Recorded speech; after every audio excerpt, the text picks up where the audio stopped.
চন্দ্রপুর গ্রামে বাস করত রহিমা বিবি।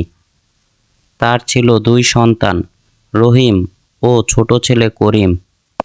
তারা দিনমজুরের কাজ করে। তাদের কখনো কাজ থাকে, আবার কখনো কাজ থাকে না। কয়েক মাস হলো রহিমা বিবি তাদের ছেলেদের বিয়ে করিয়েছে। তার বড় বউয়ের নাম সুমা আর ছোট বউয়ের নাম জুমা। রহিম ও করিম ঠিকঠাক কাজ না পাওয়ায় তাদের সংসারে খুব অভাব চলছিল।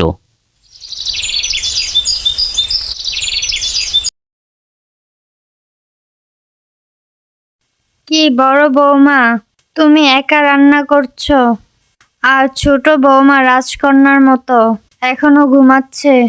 তুমি কি একা সবকিছু সামলাতে পারবে? মা, ছোট আর আমি একসাথে ঘুম থেকে উঠেছি। ছোট আঙিনায় মাছ কাটছে। মাছ কাটছে মানে? তোমরা মাছ কোথায় থেকে পেলে? আমার ছেলেরা তো মাছ কিনে আনেনি। আপনাকে তো ভুলেই গিয়েছিলাম। সকালবেলা এক মাছওয়ালা খুব অল্প দামে ভালো ভালো মাছ বিক্রি করছিল। আমরাও অনেক দিন হলো খাই না, তাই অল্প কিছু মাছ রেখেছিলাম। তুমি জানো আমাদের সংসারে এখন কি অভাব চলছে? আমার ছেলেরা কোনো কাজ খুঁজে পাচ্ছে না, আর তুমি মাছ কিনে খাও। তোমাকে আর কি বলবো, বাপের বাড়ি থেকে খাওয়া ছাড়া তো কিছু শিখে আসোনি। বড় বৌমাকে কথা শুনিয়ে রহিমা বিবি এবার ছোট বৌমার কাছে গেল। কি গো ছোট বৌমা, এখনো তুমি মাছ কাটতেছ? এত আস্তে আস্তে কি কাজ করলে হবে? ঘরের সব কাজ তো পড়েই আছে। মা, আসলে হয়েছে কি, আমি যদি মাছ ভালো করে না পরিষ্কার করি তাহলে তো মাছের মধ্যে আইসটা থেকে যাবে। কি ছোট বাবা, এখন তোমার কাছ থেকে আমার কাজ শেখা লাগবে? কাজ করতে করতে আমার এত বয়স হয়েছে, সকাল পেরিয়ে যাচ্ছে, এখনো তুমি মাছই কাটছো। আমরা তাহলে খাবো কখন? এখন তো আমার ছেলেরা কাজে বের হয়ে যাবে। আসলে কি তোমরা 2 বউ কাজ ছাড়া আর কিছুই শিখোনি? আমার সংসারটা তোমরা গুল্লায় নিয়ে যাচ্ছ। একে তো অভাবের সংসার, আবার রহিমা বিবি তার 2 বউকে সবসময় কথা শোনাতো। অপরদিকে রহিম করিম কোনো কাজও পাচ্ছিল না। কিরে ভাই, আজ তো আমাদের কোনো কাজ হলো না। আমরা এখন বাড়িতে গিয়ে কি বলবো? কাজ না পেলে আমাদের কি দোষ? আমরা কি জোর করে কাজ জোগাড় করতে পারবো? তা পারবো না, ঠিক আছে, কিন্তু এভাবে চলতে থাকলে আমাদের যে না খেয়ে থাকতে হবে। তুই এত চিন্তা করিস না, এখন চল আমরা বাড়িতে যাই।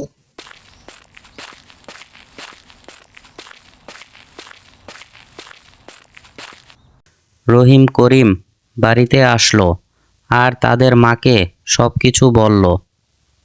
তোরা কাজ করে টাকা আনতে পারিস না, আর আমার বউ 2 জন থালায় থালায় গিলে আমার সাজানো সংসারটাকে ধ্বংস করে ফেলবে।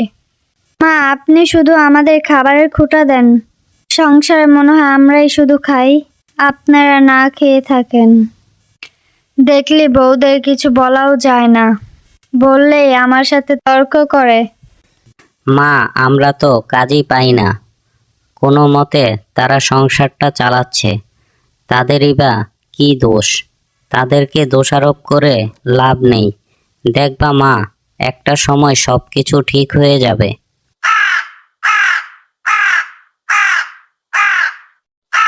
এভাবে রহিমা বিবির অভাবের সংসার চলছিল। একদিন তাদের বাসায় পাশের বাড়ির কাকিমা আসে। কি রহিমা, তুমি তো তোমার ছেলের বউদের নিয়ে ভালোই আছো। কিভাবে ভালো থাকি বলো? আমার ছেলেদের কাজই জুটে না, আর বউ দুটো ঘরে আনার পর থেকে অভাব সংসার থেকে ছাড়েই না। আমি তোকে বলেছিলাম বড় ঘর থেকে ছেলের বউ আন, তখন তো আমার কথা শুনলি না। আমার ছেলের বউকে দেখ। আমার সংসার অভাব দেখা দিলে বাপের বাড়ি থেকে টাকা নিয়ে আসে। তা তো আনবেই, তোর বউ তো বড় ঘরের মেয়ে। আর আমার দুটুকে দেখ, সারাদিন শুধু থালায় থালায় গিলবে। মা, আপনি আমাদের বলেন বলেন, অন্য কাকিমার সাথে বলবেন। দেখলে আমার বউ কিরকম, কোনো কথা বলা যায় না। কাকি, আমাদের সংসারে আপনি এসে এসব কথা বলতে পারেন না। আপনি তো আমাদের মধ্যে ওরা বাড়ানোর চেষ্টা করছেন। তোর বউয়ের সাথে আমি পেরে উঠবো না। আমি চললাম গো।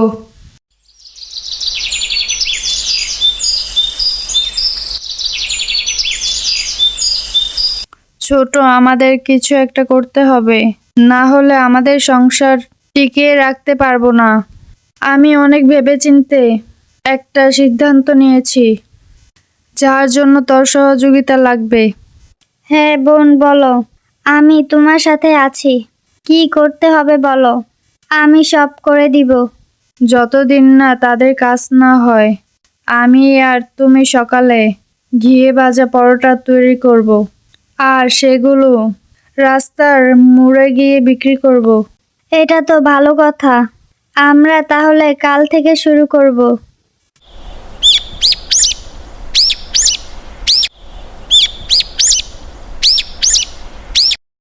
আজ কি হয়েছে জানো? বড় বোন বলছিল ঘিয়ে ভাজা পরোটার ব্যবসা করবে। ঘর থেকে বানিয়ে রাস্তার মোড়ে গিয়ে বিক্রি করবে। এবার বলো, কাজটি কেমন হবে? খুব ভালো কথা, এটা হলে তো ভালোই হয়। যদি পারি আমরাও তোমাদের সহযোগিতা করব। তোমরা কাল থেকেই লেগে পড়ো। আমিও তাই বললাম, কাল সকাল থেকে আমরা কাজে লেগে পড়ব।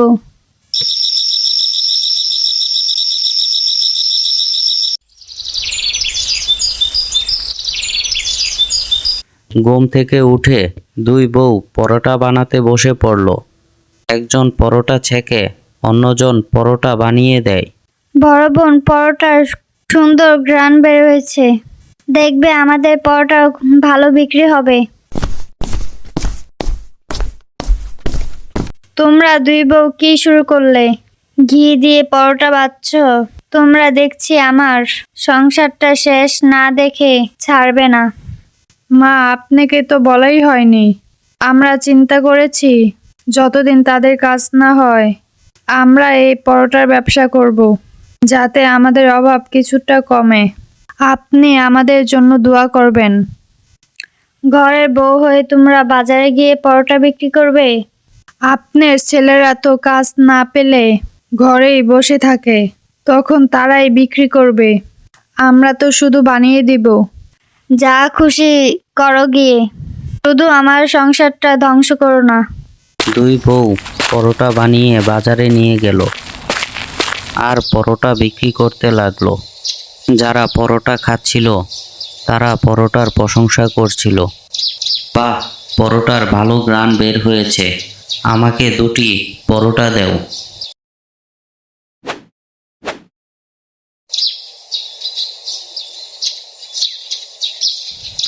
অসাধারণ হয়েছে, আমি প্রতিদিন এই পরোটা খেতে চাই। তা আমাদের প্রতিদিন এখানে পাবো? হ্যাঁ, আপনি আমাদের পেয়ে যাবেন। আমরা এখানে প্রতিদিন পরোটা বিক্রি করব। তারা তাদের পরোটা খুব সহজে বিক্রি করে ফেলল আর তারা তাদের বাড়িতে ফিরে গেল। মা, আমাদের প্রথম দিনে 500 টাকা লাভ হয়েছে। এটা তো খুব ভালো। আমাদের ঘরের বাজারের খরচটা চলবে।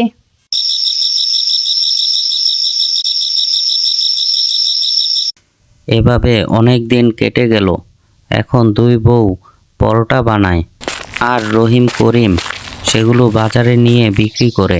তাদের সংসার এখন ভালো চলে।